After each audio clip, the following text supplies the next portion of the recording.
Coming up on KVAL News, a decade of unanswered questions. Now, a murder victim's family comes face to face with their daughter's alleged killer.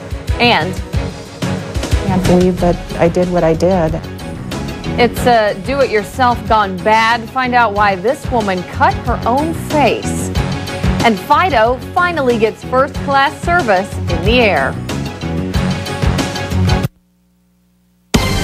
First, fair, accurate. KVAL News starts right now. Good evening. Thanks for joining us tonight. I'm Danae DRC. Tonight, Oregon State Police are still investigating a marijuana growing operation they busted up today. As KVAL reporter Ernie LeBeau reports, officers found other drugs in the home as well. That's tonight's top story.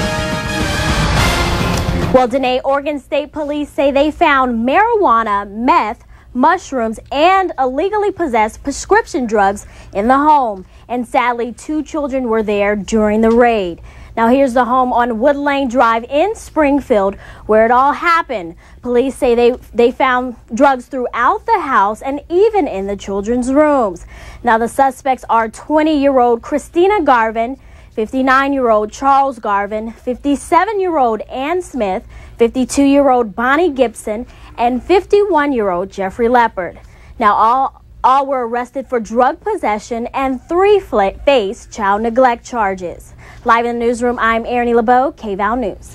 Ernie, such a sad case when children are involved. Do we know what happened to them?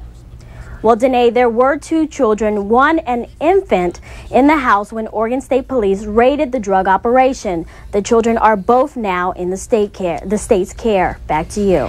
Okay, Ernie, thank you for that report. Another drug bust to tell you about tonight, this time in Sweet Home. A Linn County deputy stumbled upon a pot grow while he was working another case yesterday. Here's pictures of what officers found. The deputy noticed the plants growing next to a house. He investigated and learned the homeowner, Bill Clarkson, has an Oregon medical marijuana card. Well, investigators seized the plants, though, because Clarkson is reportedly out of compliance because he was growing too much. He had over 40 mature plants. And more people than ever are growing illegal poppy fields in rural western Oregon. The Linn County Sheriff's Office recently removed more than 8,000 illegal poppy plants from a field. Now, these kind of poppy plants can be used to make opium and heroin. This was the 3rd major bust in Linn County in the last 3 years. It's a bad thing, and if we can, stop it here at the lowest level first, then we'll consider that a win. The estimated street value of the last poppy bust was $30,000. Right now, there are no suspects, but deputies believe the same people are responsible for planting all of the recent poppy fields.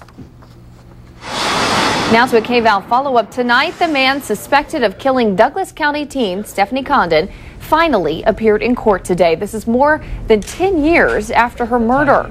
Dale Wayne Hill was brought to the Douglas County Jail yesterday. He had been in Nevada in jail since his arrest earlier this year. Prosecutors say Hill killed Stephanie Condon after she disappeared in 1998. Her body was found in March. KVAL's Alyssa Harrington was at today's arraignment where she spoke with family members who saw Hill in person for the first time. 39-year-old Dale Hill looked Christine Condon, the mother of Stephanie Condon, straight in the eyes as he took his seat during his arraignment Friday. No chills, just a lump in my gut. I was glad that he saw me and knew I was here and that I'm here for Stephanie. Hill has been a longtime suspect in the case. He's told police he stopped by the night of Stephanie's disappearance to see her aunt, who he once dated. He says he left and has denied any involvement in her disappearance. After Condon's body was found, Hill again became the prime suspect.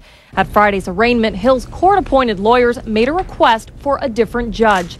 An assistant DA told KVAL this is typically done when one party feels they won't get a fair trial. Hill's attorneys refused an interview. They tell me this is because it's too early in the proceedings to make a statement. They did tell me off camera they don't know much about their client yet, except his innocence in this case. Stephanie's brother Martin was only 10 when his sister disappeared. He says he hopes to find out how she died and why. Everything will come down to the evidence. The maximum penalty for Hill is death, and the trial is expected to be long. Loved ones who've already waited 10 years for Stephanie's return tell us they're willing to wait as long as it takes for justice. Found her. We have her home. So now we just need to bring justice for Stephanie. Hill's attorneys refused an interview. They tell me this is because it's too early in the proceedings to make a statement. They did tell me off camera they don't know much about their client yet, except his innocence in this case. In Roseburg, I'm Alyssa Harrington, KVAL News.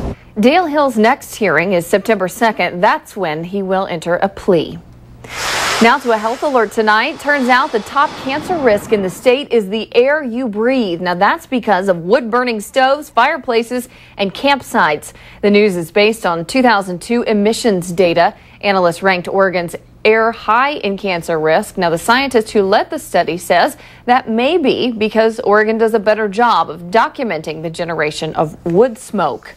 More information tonight on the earthquake that hit the Oregon coast yesterday afternoon around 3:30. The epicenter of the 5.1 quake was just less than 250 miles west of Newport. Officials say it did not generate any tsunamis. As we head into the weekend, we'll see a mix of rain and clouds, so where's the sunshine? KVAL Seth Wayne has the answers in your wake-up weather.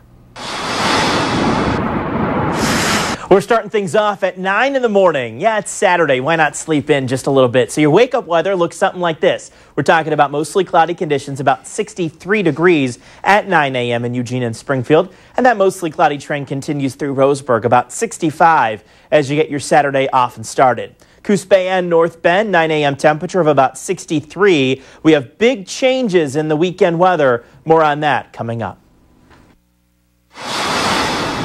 Well, check out these U-News pictures. Our U-News reporter Balboa snapped these during a car crash near downtown Eugene earlier today. It happened at 22nd and Jefferson Street around 5:30. You can see the car stuck on the curb there. The scene was cleared in less than 10 minutes.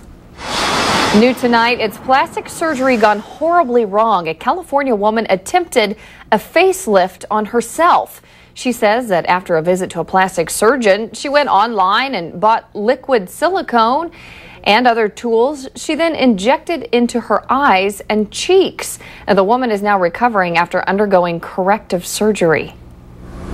I thought I was going to be happy with the results. And, the next day my face became very inflamed, very red, swollen. According to her doctor, the economy and widely available supplies online have caused a surge in do-it-yourself plastic surgery. Needless to say, do not try this at home.